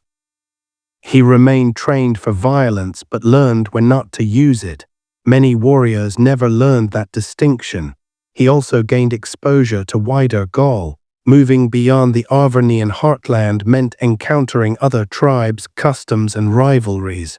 Each group shared traditions but differed in leadership styles and priorities. Unity was spoken of often, achieved rarely. Rome appeared more clearly during these years. Roman traders, envoys, and soldiers were no longer distant rumors. They were present, organized, and confident. Their alliances with certain Gallic elites created tension. Some chiefs admired Roman stability. Others resented Roman interference but accepted Roman gold. Vercingetorix saw how Rome exploited division. It rewarded cooperation and punished resistance selectively. This strategy weakened Gaul without open war. The lesson was unmistakable. Silence also allowed grief to settle into resolve. His father's execution was no longer a shock. It became a reference point, a reminder of what fractured leadership cost and what fear-driven politics destroyed. By the end of this period, Vercingetorix was no longer simply a dispossessed noble. He was a careful observer of power, loyalty, and weakness. He'd learned that survival required more than bravery, it required timing. This chapter of restraint would make his later actions seem sudden and explosive. In reality, rebellion had been forming quietly, shaped by years of watching Gaul undermine itself while Rome waited patiently for the pieces to fall. As Vercingetorix moved into early adulthood, Rome stopped being an abstract threat and became a living system he could study. He watched Roman influence spread not through constant violence but through discipline, infrastructure, and selective generosity. This fascinated and unsettled him in equal measure. Roman soldiers operated differently from Gallic warriors. They drilled constantly. They obeyed orders without debate. Their loyalty was institutional, not personal. Where Gallic leaders relied on reputation and persuasion, Roman commanders relied on structure. Vercingetorix recognized the strength in this, even as he despised its rigidity. He likely encountered Roman auxiliaries and allied Gallic leaders who'd adopted Roman customs. Latin words entered Gallic speech. Roman goods circulated widely. Roads cut through tribal lands. Forts appeared where none had existed before. These were not invasions in the dramatic sense, they were quiet assertions of permanence. Some Gallic nobles welcomed this. Roman alliance brought stability, trade, and prestige. Others resented it but lacked unity to resist. Vercingetorix understood that Rome didn't need to conquer Gaul immediately. It could wait while Gaul eroded from within. Importantly, Vercingetorix did not serve Rome in this period, unlike some Gallic leaders who fought as Roman allies. This kept him independent. He learned from observation rather than participation. He studied Roman tactics from the outside, noticing their strengths and potential weaknesses. He saw how Roman armies struggled when supply lines were cut and terrain worked against them. He saw their dependence on discipline and order, traits that could become liabilities in chaotic environments. These observations would later inform his strategy of scorched earth and attrition. At the same time, he recognized that pure Gallic tradition was insufficient. Tribal rivalries, personal ambition, and fear had already destroyed unity once. His father's fate remained a warning. Vercingetorix began to imagine a synthesis, Gallic courage combined with Roman-style coordination without Roman domination. This was a radical idea in a culture that prized independence over organization. This period sharpened his strategic thinking. He was no longer just a warrior trained to fight, he was becoming a leader who understood systems. Rome was not invincible, but it couldn't be confronted blindly. By learning Rome without serving it, Vercingetorix prepared himself for a future confrontation that would demand patience, unity, and a willingness to sacrifice tradition in order to preserve independence. By the time Vercingetorix reached full adulthood, he understood that rebellion wouldn't begin with swords, it would begin with people. Gaul was not a nation. It was a patchwork of tribes, each fiercely independent, each suspicious of the others. Any attempt at unity risked repeating his father's fate. Vercingetorix moved carefully. He spoke first to those who'd lost under Roman influence rather than those who benefited from it. Dispossessed warriors, younger nobles without power, and communities burdened by Roman demands were more receptive. These were people with grievances but no voice. He framed resistance not as ambition but as survival.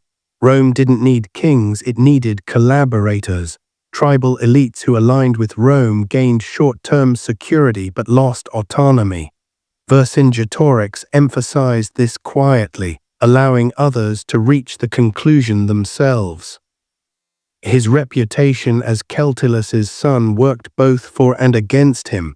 Some feared his lineage, others saw it as proof that he understood the cost of disunity. He didn't promise glory, he promised discipline, shared sacrifice, and consequences for betrayal. Unlike traditional Gallic leaders, he insisted on obedience. Orders were not suggestions, dissent had limits. This unsettled some nobles but appealed to warriors tired of indecision. Vercingetorix understood that Rome would exploit hesitation mercilessly. Ritual played a role. Oaths were sworn publicly, feasts reinforced bonds. Religion was invoked not just for legitimacy but for accountability. Breaking unity became not only political treachery but spiritual failure. At the same time, Roman presence increased. Caesar's campaigns elsewhere in Gaul sent shockwaves. Tribes watched cities fall, leaders executed, and resistance crushed. Fear spread faster than hope. Vercingetorix leveraged this fear. He argued that delay guaranteed subjugation. Unity offered at least a chance. His message was not optimistic, it was urgent. This stage was fragile. One betrayal could destroy everything. One accusation of ambition could echo his father's end. Vercingetorix balanced authority and restraint constantly, aware that leadership itself was still suspect. What he gathered during this period was not an army, but momentum, loyalty rooted in shared risk rather than shared victory.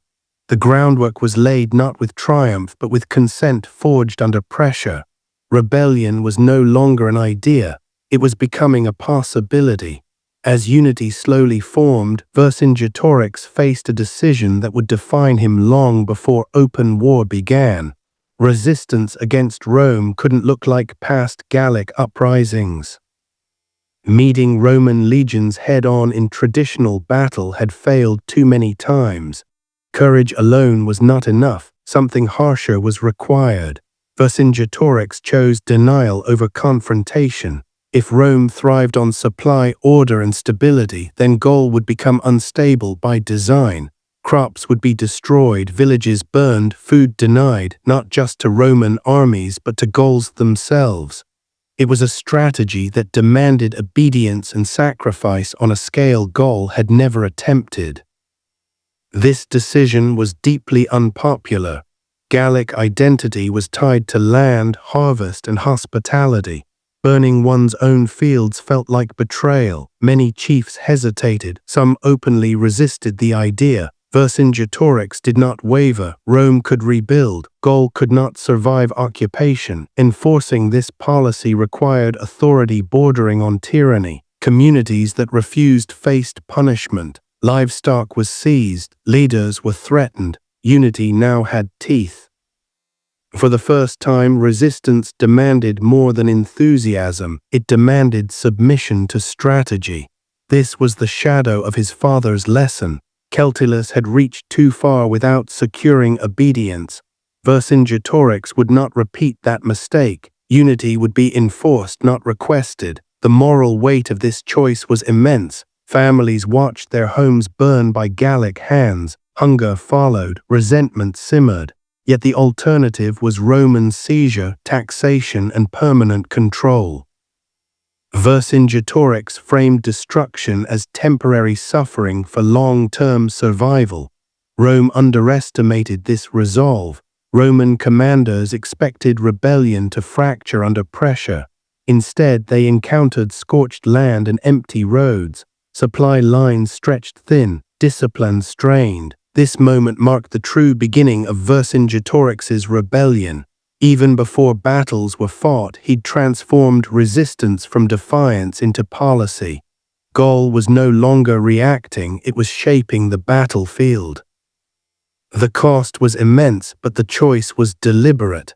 Vercingetorix accepted that leadership meant being hated as much as followed. Survival required cruelty turned inward. By choosing fire over submission, he crossed a line few Gallic leaders dared approach. From this point forward, retreat was impossible. Only victory or annihilation remained. By the time open war loomed, the early life of Vercingetorix was already over, even if his greatest battles had yet to be fought. The boy raised among feasts, stories, and warrior games no longer existed. In his place stood a man shaped by betrayal, patience, and ruthless clarity. Everything that defined him had been forged before Caesar ever marched deep into Gaul. His noble birth taught him leadership carried obligation. Oral tradition taught him that memory outlived victory. Warrior training taught him endurance. His father's execution taught him that unity mattered more than honor. Exile taught him restraint. Rome taught him strategy. Fire taught him authority. Vercingetorix didn't stumble into rebellion, he arrived at it deliberately. Unlike earlier Gallic leaders who rose in moments of panic or pride, Vercingetorix understood timing. He waited until fear outweighed comfort, until Roman presence felt permanent, until hesitation became more dangerous than resistance. When he finally acted, it felt sudden only to those who hadn't been watching. This is what made him different. He didn't promise easy triumph, he promised survival at a terrible price. He asked Gaul to suffer now to exist later. Many followed him not because they loved him, but because they believed him. His authority no longer came from blood alone, it came from coherence. He offered something rare in Gaul, direction in a land used to fragmentation. That made him inevitable. Even his enemies sensed it. Roman sources describe him not as a barbarian chief acting on impulse, but as a commander capable of learning, adapting, and enforcing discipline. That reputation didn't appear overnight. It was earned long before swords crossed. The early life of Vercingetorix explains why he could unite tribes that had distrusted one another for generations, why he could order destruction and be obeyed, why he could hold power without a crown in a culture that despised kings. By the time history notices him, the foundation is already complete. The rebellion that follows is not the story of a sudden uprising. It is the culmination of a childhood lived under pressure, in a society tearing itself apart while a greater power closed in. Vercingetorix didn't rise from nowhere. He rose from memory, loss, and preparation. and by then Gaul had no other choice.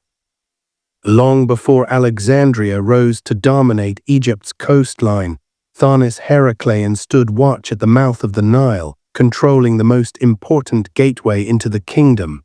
Every ship arriving from the Mediterranean passed its harbors first. This alone made the city indispensable. It was not simply a port, it was Egypt's customs gate, religious threshold, and economic filter rolled into one.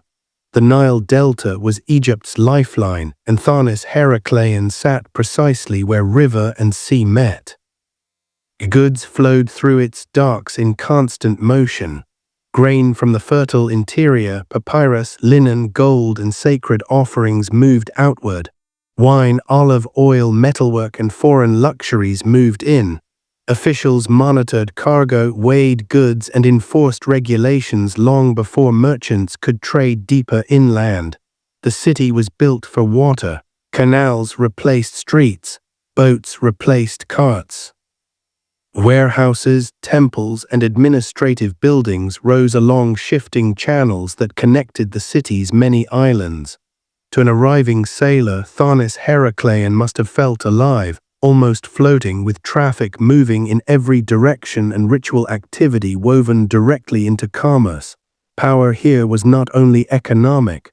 Tharnis Heraclean was also sacred space. Before foreign traders were allowed to conduct business in Egypt, they were required to make offerings to the gods of the city. Temples stood near the docks, ensuring that trade began with ritual submission. This blending of religion and administration reinforced Egypt's worldview. Prosperity flowed from divine favor, not mere profit. The city's population reflected its role as a gateway. Egyptian priests lived alongside Greek merchants. Sailors, translators, tax collectors, and laborers crowded the harbors. Languages overlapped, customs mixed, yet order remained strict. This was not a free port. It was controlled, observed, and regulated at every level. For centuries, Tharnis Heraclean thrived because of its position. As long as the Nile fed Egypt and the sea brought trade, the city mattered. It grew wealthy, confident, and deeply embedded in Egypt's infrastructure. No one building temples or warehouses here believed the ground beneath them would ever fail. From the surface, Tharnis Heraclean looked eternal, anchored between river and sea, unaware that the very water sustaining it was quietly preparing its disappearance. Tharnis Heraclean was not just a city with two names, it was a city that lived in two cultural realities at once. To the Egyptians, it was Tharnis, a sacred port bound to ritual law, divine authority, and the ancient rhythms of the Nile. To the Greeks, it was Heraclean, a familiar gateway named after Heracles, the hero they believed had once set foot on its shores. Both names were used, often by the same people, depending on who was listening. This dual identity reflected the city's unique position at the crossroads of civilizations. Greek merchants arriving from the Aegean didn't feel entirely foreign here. They recognized the name Heraclean, saw familiar gods equated with their own, and found communities already adapted to cross-cultural exchange. Egyptian priests, meanwhile, maintained strict religious control, ensuring that foreign presence never challenged sacred order. The blending was practical, not sentimental. Egyptians tolerated Greek traders because they brought wealth and goods Egypt desired. Greeks respected Egyptian ritual because access to trade depended on it. Religion became the common language. Greek gods were identified with Egyptian ones. Heracles was linked to local deities associated with strength and protection. This made commerce smoother and conflict rarer. Documents and inscriptions suggest that Tharnis Heraclean functioned as Egypt's official international port before Alexandria existed. Foreign ships were required to dock here, register cargo, and pay dues. Only then could they travel onward. This gave the city enormous leverage. It decided who entered Egypt and under what conditions. Daily life reflected this balance. Greek sailors drank in Egyptian taverns. Egyptian officials learned Greek words of trade. Mixed households were not uncommon, yet boundaries remained. Sacred spaces stayed Egyptian. Political authority remained local. Cultural exchange occurred, but always under supervision. The city's two names were not competing identities, they were tools. Each allowed different groups to understand the same place through familiar concepts. Tharnis Heraclean succeeded because it could be many things at once without losing control. This flexibility made it prosperous and resilient, but it also made it dependent on stability. The city thrived as long as trade flowed and rituals held meaning. When those conditions changed, its carefully balanced world would have nothing solid to stand on, except water, memory, and a name that would eventually sink with it. Religion was not confined to quiet sanctuaries in Tharnis Heraclean. It dominated the city's layout, rhythm, and authority. Temples were not built away from commerce. They rose directly beside harbors and canals, ensuring that sacred presence watched every arrival, every transaction, and every departure. The most important sanctuary was dedicated to Amun-Jereb, a local form of the powerful god Amun. This temple was immense, built of stone meant to last forever, anchored by colossal statues and sphinxes that guarded its approaches. To step into the city was to step into divine territory. No ship entered without passing these symbols of authority. Sacred canals connected temples to one another, turning ritual processions into floating ceremonies. Priests moved statues of gods through the waterways on elaborate barges during festivals, reenacting myths and renewing divine favor. These events were not private. They were public performances of power, reminding inhabitants and foreigners alike who truly ruled the city. Offerings filled temple storehouses. Gold, grain, incense, and imported luxuries flowed into sacred hands. Temples acted as banks, redistributing wealth, funding construction, and supporting priestly hierarchies. Religious authority and economic control were inseparable. The architecture itself reinforced permanence. Massive stone blocks rested on what seemed like solid ground. Columns rose from platforms built to resist flooding. To ancient builders, the city felt secure, protected by guards and engineering alike. Foreigners were required to participate, at least symbolically. Before trading, merchants offered gifts or paid ritual fees. This was not simple superstition, it was political theology. Egypt's wealth existed because the gods allowed it. Ignoring them invited chaos. The temples also stored records, measured water levels, and regulated calendars. They were administrative centers disguised as sacred spaces. Knowledge flowed through priests as much as power did. Ironically, this emphasis on permanence made the city vulnerable. Heavy stone structures pressed into unstable sediment, accelerating subsidence. The very monuments meant to anchor Tharnis Heraclean helped pull it downward over centuries. Still, during its height, the city's temples stood as visible proof that divine order and human ambition could coexist. River and sea met beneath sacred watch, and for generations Tharnis Heraclean appeared unmovable. The gods seemed firmly planted. The water seemed obedient. No one suspected that the foundations beneath those towering sanctuaries were slowly dissolving, grain by grain, preparing to erase a sacred city from the surface of the world. Tharnis Heraclean didn't become powerful by accident. Its wealth came from control, not excess. Every ship that entered Egypt through the Nile Delta was required to stop here, and every stop generated revenue. Taxes, storage fees, ritual offerings, and inspections turned movement into money. The harbor was constantly alive. Merchant vessels from Greece, Phoenicia, Cyprus, and the wider Mediterranean anchored beside Egyptian barges loaded with grain and stone. Cranes and laborers worked along quays built of wood and stone. Warehouses rose close to the water so goods could be transferred quickly before tides or currents shifted. Trade was regulated tightly. Officials recorded cargo, weighed goods, and enforced restrictions. Certain items couldn't pass inland without permission. Smuggling was punished severely.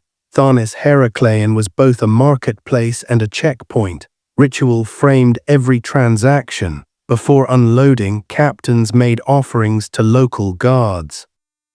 Sacred fees were paid alongside taxes. These acts reinforced Egypt's authority and reminded foreigners that commerce here was never purely economic. Annual festivals amplified the city's importance. Sacred processions drew crowds from across the delta. Divine statues were carried on barges through canals, accompanied by music, incense, and chanting. These events blended religion and spectacle, reinforcing loyalty and attracting visitors. Wealth concentrated in visible ways. Colossal statues, decorated shrines, and finely carved reliefs displayed prosperity. Coins and imported luxuries circulated widely. Even ordinary laborers experienced the city's abundance through festivals and temple distributions. Yet prosperity bred dependence. Tharnis Heracleion's identity was tied almost entirely to its function as a gateway. It didn't diversify its role. As long as trade flowed through it, the city thrived. If routes changed, relevance would vanish. This vulnerability was invisible at first. For centuries, nothing challenged the city's position. The Nile continued to flow, ships continued to arrive, temples continued to receive offerings, but beneath the surface pressure built, sediment shifted, foundations strained, and far to the west, Alexandria had not yet been founded, but the conditions for its rise were already forming. Tharnis Heracleion stood at the peak of its influence, wealthy, sacred, and indispensable. It didn't realize that its greatest strength, control of trade, would one day be transferred elsewhere, leaving its temples, harbors, and rituals without purpose, standing on ground that could no longer support them. Tharnis Heracleion didn't collapse because of invasion or sudden catastrophe. It failed quietly from below. The city was built on layers of soft Nile silt, sediment deposited over centuries by shifting river channels. This ground looked solid, but it behaved more like a sponge than stone. As long as conditions remained stable, the city endured. When they changed, the land itself began to betray it. Earthquakes in the eastern Mediterranean periodically shook the delta. Even mild tremors had serious consequences here. Waterlogged soil lost strength, a process now known as liquefaction. Buildings that had stood for generations suddenly tilted, cracked, or sank. Foundations slid sideways. Stone blocks shifted out of alignment. Canals widened where the ground collapsed inward. Rising sea levels compounded the problem. As the Mediterranean slowly encroached inland, salt water seeped into the delta's sediments, weakening them further. Flooding became more frequent. Neighborhoods closest to the coast suffered first. Streets turned into permanent waterways. Houses were abandoned, then swallowed. The weight of monumental architecture made everything worse. Temples and statues pressed downward relentlessly. Structures designed to last forever accelerated their own destruction. When the ground softened, heavy stone had nowhere to go but down. The process was gradual but relentless. One generation adapted, the next rebuilt. Canals were rerouted, platforms were raised. Repairs were constant, expensive, and increasingly ineffective. Each fix bought time, not stability. People noticed. Priests interpreted disasters as divine warnings. Officials struggled to maintain infrastructure. Trade slowed as harbors became unreliable. Ships avoided shallower, shifting channels. Confidence eroded alongside the land. There was no single moment when Tharnis Heraclean was declared doomed. Instead, the city faded in stages. Areas were abandoned quietly. Rituals moved elsewhere. Administration shifted inland. What remained stood increasingly isolated, surrounded by water and silence. Nature didn't erase the city violently, it absorbed it. Stones slipped beneath mud. Statues toppled and disappeared. Temples sank intact, preserving their shape even as they vanished. By the time the final structures went under, Tharnis Heraclean was already a shadow of itself. The city that once controlled Egypt's gateway had become an inconvenience, then a memory. The ground had spoken slowly, patiently, and without drama, and eventually it won. As Tharnis Heraclean weakened, the world around it changed. The city's decline didn't occur in isolation. Political power, trade routes, and strategic priorities shifted, leaving the once essential port increasingly sidelined. The most decisive blow came not from nature but from replacement. In the late 4th century BCE, Alexander the Great founded Alexandria to the west. Unlike Tharnis Heraclean, Alexandria was built on firmer ground and designed with long-term expansion in mind. Its harbors were deep, protected, and better suited to large fleets. From the beginning, it was meant to be a capital, not merely a checkpoint. Trade followed stability. Merchants preferred reliable docks and predictable administration. Royal patronage flowed into Alexandria, drawing artisans, scholars, and officials. Customs duties were redirected. Religious prestige followed power, and temples that once mattered in Tharnis Heraclean lost influence.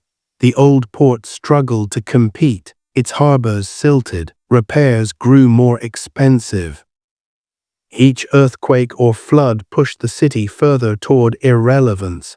Administrators relocated, priests followed, rituals that once anchored identity moved inland or westward. This was not a dramatic abandonment. Families left gradually, warehouses emptied, temples fell silent, boats bypassed familiar channels. What had been the gateway to Egypt became a backwater, then a hazard. Nature finished what politics began. Flooding erased remaining neighborhoods. Canals merged with the sea. Buildings collapsed quietly beneath the waterline. The city slipped beneath the delta with no ceremony. By the early medieval period, Tharnis Heraclean was gone. Its name survived in texts, but its location was lost. Maps showed only water. Alexandria reigned supreme, its libraries and harbors eclipsing the memory of earlier ports. The rise of Alexandria sealed Tharnis Heraclean's fate. It didn't just replace the city, it erased the need for it.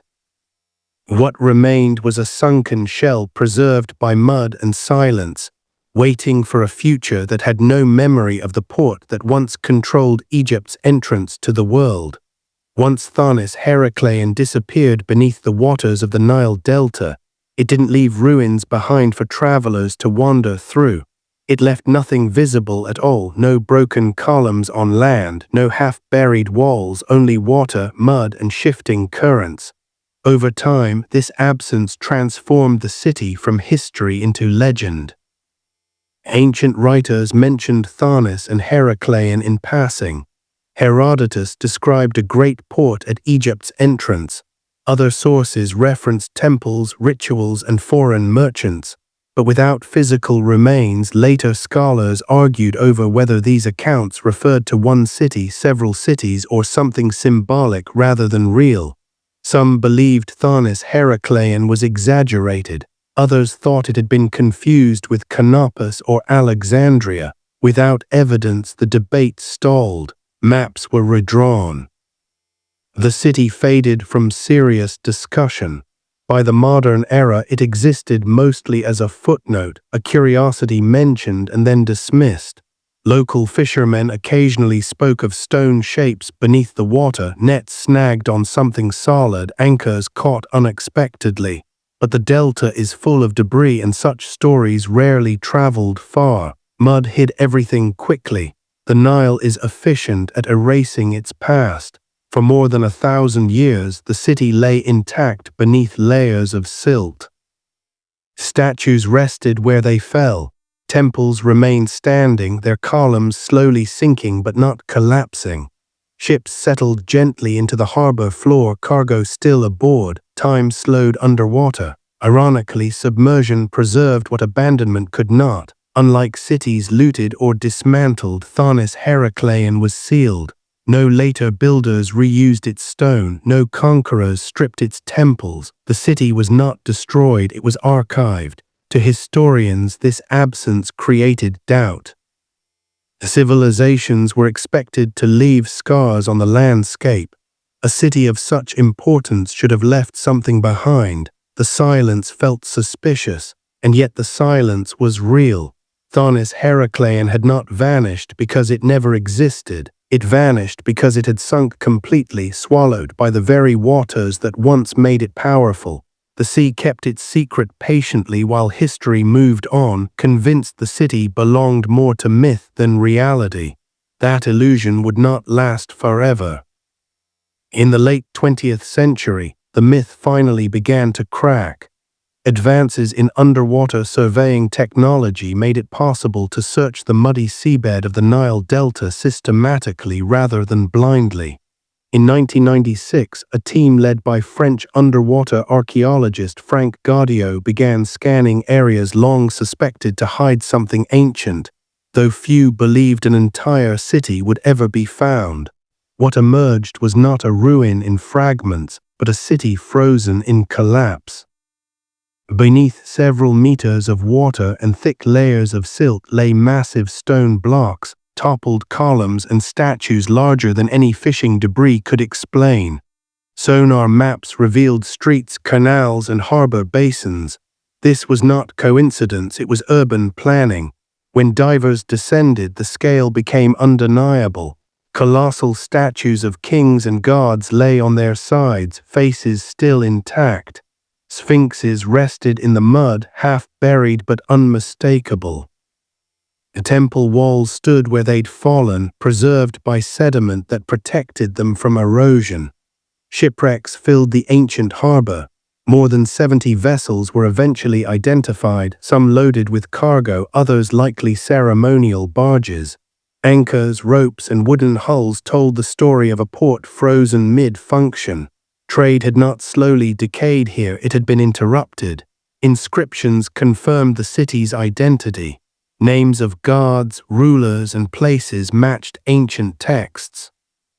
Tharnis and Heracleion appeared together, solving a long-standing historical debate. The legendary port was real, and it lay exactly where ancient sources hinted. The discovery stunned archaeologists. Unlike land sites damaged by centuries of looting, Tharnis Heracleion was remarkably intact. Statues had fallen but not shattered. Temples had sunk but not been dismantled. Even delicate objects survived in oxygen-poor mud. Each excavation season revealed more. Gold ritual objects, coins spanning centuries, everyday tools abandoned where they fell. The city's final moments were not violent, they were quiet, sudden enough to halt activity but gentle enough to preserve it. For historians, the discovery rewrote Egypt's coastal history. Tharnis Heracleion was no longer a rumor, it was a missing chapter recovered almost intact. After more than 1,000 years beneath the water, the city had finally resurfaced, not to return to life, but to speak again stone by stone from the seabed where it had waited patiently for memory to catch up. Why it matters, Tharnis Heracleion is not important merely because it was lost and found.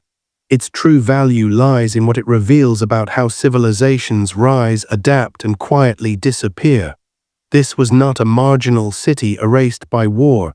It was central, wealthy, sacred, and essential. And yet it vanished almost without protest. The city shows how dependent power can be on geography. Tharnis Heracleion thrived because of water, trade routes, and ritual authority. The same environment that sustained it also doomed it. When land softened and sea levels rose, wealth and tradition offered no protection. The gods were honored, the taxes paid, the rituals performed. Yet nature did not negotiate. It also reveals how fragile memory is. For centuries, scholars doubted the city's existence because nothing remained on land. History favored what could be seen. Thonis Heraclean reminds us that absence doesn't mean insignificance. Entire worlds can vanish without leaving visible scars. The city reshapes our understanding of ancient Egypt's relationship with the Mediterranean. It proves that cultural exchange was not occasional but systematic. Greeks and Egyptians interacted daily under strict regulation but constant contact. Globalization is not modern, it is ancient. There's also a warning here. Thonis Heraclean didn't collapse suddenly enough to inspire reform. Its decline was gradual, manageable, easy to postpone. Repairs were made, adjustments followed. No single disaster forced evacuation. By the time abandonment became inevitable, it was already too late. Underwater preservation gives us a rare gift, a city unaltered by later generations. What we see is not rebuilt history but interrupted life. Tools left behind, ships still moored, statues fallen where they stood. It is archaeology without overwriting. Today, Thonis Heraclean rests beneath shallow water, still largely unexplored. Most of the city remains untouched, sealed by silt.